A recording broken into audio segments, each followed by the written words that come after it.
Well, it's winter time in Oregon, or at least fall. Water's come up, so it's pretty much time to get the boat out of here.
Guess nobody's been here lately.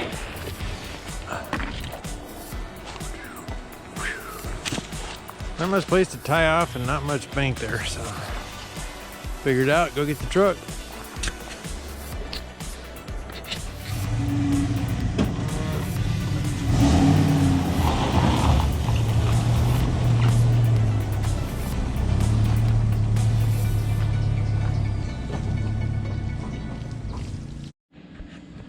All right, so it's out of the water.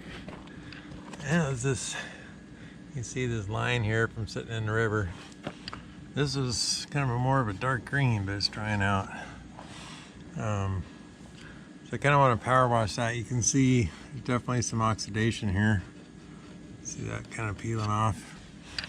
So I want to get this kind of cleaned off so it's not holding moisture any more than it has to.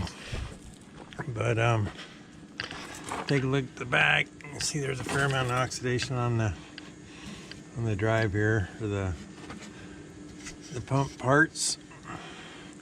Definitely a lot up there. Holy cow, look at that. That is a golf ball. Where the heck did I pick that up? Dang. How did it get in there? Huh. Doesn't want to go through the other side. Come on. It's like wedged in there. Maybe through there. Oh, that went right in. Okay. So I had a golf ball come through the top down into there. Has that been there all summer? I don't see a way for that to happen in the water. So anyway, you see my steering cable here. That's kind of interesting. This is the one I bought from RSR, but that end looks like kind of a rust ball. Huh. Well, maybe I didn't buy the ends from them. And I remember there being something about that when I ordered stuff. It's like, I think the stainless one wasn't available or wasn't the right size or something about it. I know I tapped that. I drilled and tapped it to a standard size. So, yeah, I'm gonna have to remember that. You know, and get that replaced. Everything else looks fine. You know, it's all my gooped up spots here. Let's see, yeah, the goop's holding up. Looks a little strange, kind of rough, but it's fine. Everything held up great this summer. It's been a while since I've seen it. Here's my plug for where I tried to put the speedometer in. It didn't work well. Surprise, surprise. Bolts for the UHMW in the back.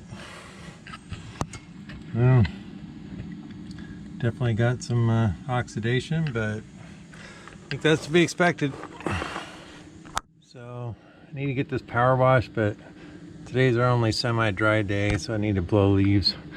Got tons of leaves falling around the house. Get the gutters clean, so definitely come back to it. It'd be interesting to pull that screen off, see if there's anything in it, but it's not like I'm running in sand a lot. There's some on the river bed where I pull in, and oh, there you can see it from the inside. Looks clean. I don't know if the camera's picking that up, but you can see that screen in there. The color looks pretty good. Yeah. Okay, well, boat did great this summer. Just dependable as I'll get out. And I've gotten here and inspected this a couple times, you know, through the summer, just looking for stuff. The only incident I had was that fuel line coming off, which was kind of strange, but everything still looks clean and nice. The boat's got 28 hours on it now, and so still not that much. It was kind of brand new still. But yeah, these seals I got at Lowe's or Home Depot, they're doing just fine. Catch a bunch of crap in here. Use a vacuum and clean that out. It's not sitting in there all winter. Battery held up, did fine. It, you know, it shows the voltage on the dash there, and it was always putting out 14.2. The float switch seemed to work.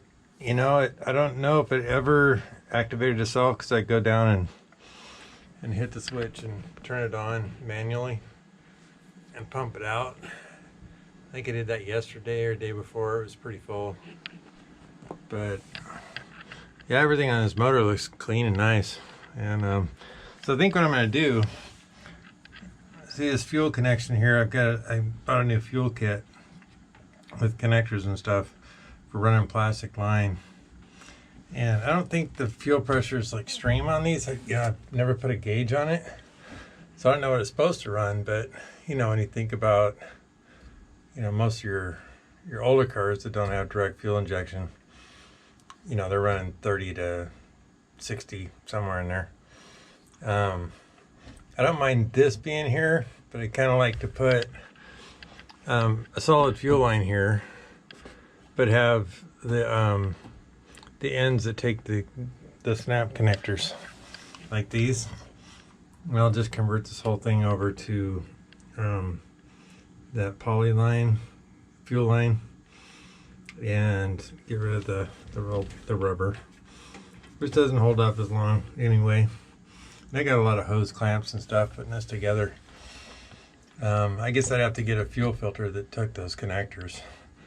And the jet ski didn't come with a fuel filter to start with, so I just added it, for my own purposes, probably because I was worried about crapping the tanks. So now I've run a bunch of gas through it.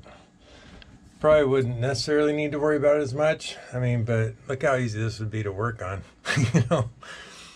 Fuel injectors are sitting right there. You just pop that fuel rail off, no big deal. But, this has a normal end on it. And I guess, in reality, this is the original fuel line, and it is rubber. So, I don't know. These might not be a big deal. It's definitely more flexible to work with. So, I might just leave it. But something came off. I think one of this here came off of it. And I had no clue why. Because, it's got clamps on it. It was just strange, and so I guess that concerns me a little bit. Not a cool thing to happen if you're in a certain situation, because it stopped that engine cold, and if you're in a bad situation, you wouldn't want that for sure. So I think that would be a better solution than all these clamps. But nothing loosened up. Everything stayed tight and in its place. I used a lot of locking nuts and stuff, like on all these connectors here. Perfectly happy with it. So anyway, that's how I did through the summer. It's got 28 hours, so I don't know when you're supposed to change the oil, but I figured, it's time. I just want to do it. So be changing the oil on it before too long. Suck it out and put in some new stuff. And yeah, totally happy. Got all the crap in there, I'll clean out. I got a boat cover for it. I don't have cover to put it under. I've got a project in the shop that's gonna be a little bit detailed. This old Legacy's got 244,000 miles on it, but it runs good, and I think it's sucking air in the oil pump and putting air in the lifters. They'll make noise and it'll go away. And that 244,000 is 27 years old, runs good, but I think it has a transmission leak.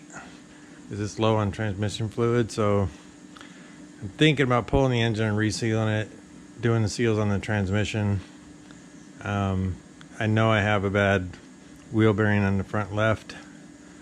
The axles have already been replaced a few years ago, don't have any miles on them. CV axles. So this is going to be kind of a larger project, but it actually looks pretty easy to work on in there. I guess we'll find out. But and then I'm going to exhaust this vehicle for whatever mileage I can get out of it. As expensive as cars are nowadays, even just the used ones, and I kind of don't want the newest stuff anyway. And then after this one's done and it's good to go for a while, I'm gonna bring the Toyota in. It's got 188,000 miles, 2009, and do a once through on that. It's got a timing chain, but 188,000, it's a 2009. I just want to go through it really well, and I might reseal that engine. Not sure yet on that. It obviously needs less than this, but I'm gonna see what I can get out of it, especially for winter driving. The all-wheel drive is kind of nice, because I do go over some small mountains that get icy and nasty, and when we have snows, I gotta drive 30 miles in it to work. So Figured, hey, what the heck. Anyway, that's all the boat did for the summer.